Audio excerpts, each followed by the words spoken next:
I think you can eat this food only once a week or something like that. No more than that, you know? Is it no more than that because it's just there's so much stuff in it? Yeah, because they use like something like 20 ingredients. So it's a very processed food.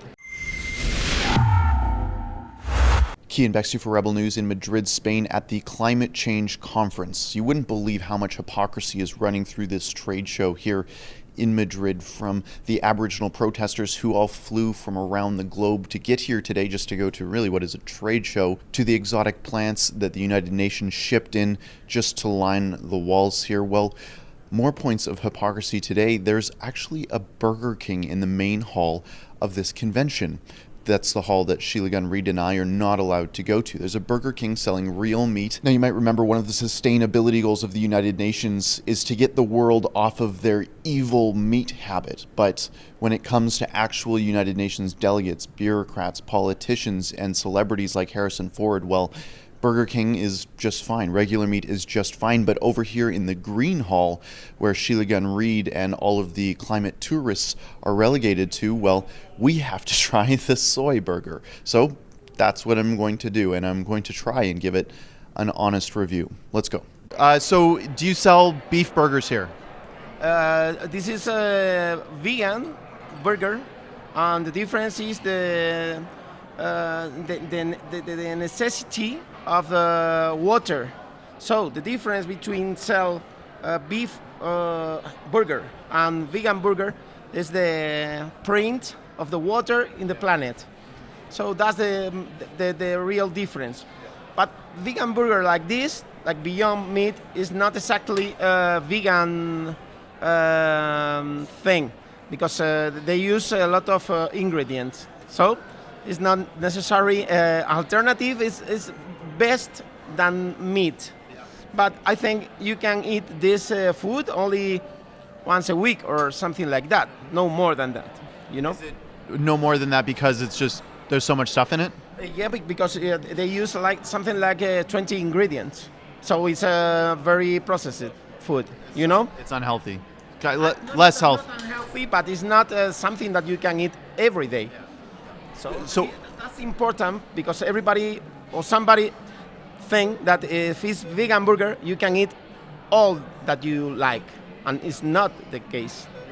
So we were disappointed to see that in the other building there's a Burger King. That's a madness. Yeah. I don't know why. We normally in this kind of congress we used to make natural food as it's possible, you know. So while we're waiting for the burger, I just want to break down what he said.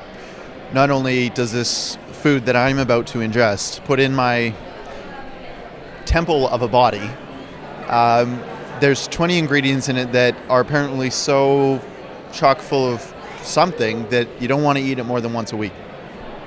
Okay, once in a lifetime is good enough for me. But it was also interesting that he was so disappointed, as I was, about the hypocrisy in general about the United Nations, but he was generally disappointed about the fact that they actually had a Burger King, because at the end of the day, with the United Nations, it is virtue for ye, but not for me.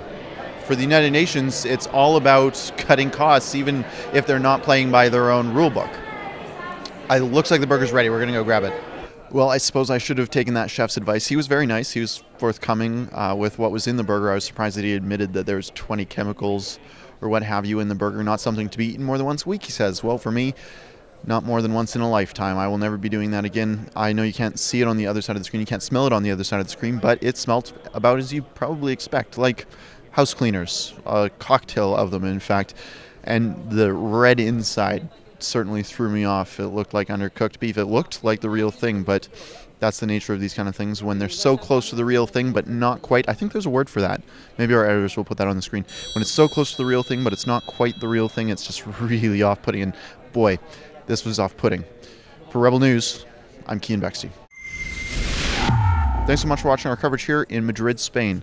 Rebel tries to get to every one of these climate alarmist conferences wherever they are in the world. They're an annual thing, and we like to expose their hypocrisy. If you've enjoyed our coverage here in Madrid, Spain, please be sure to pitch in at rebelun.com.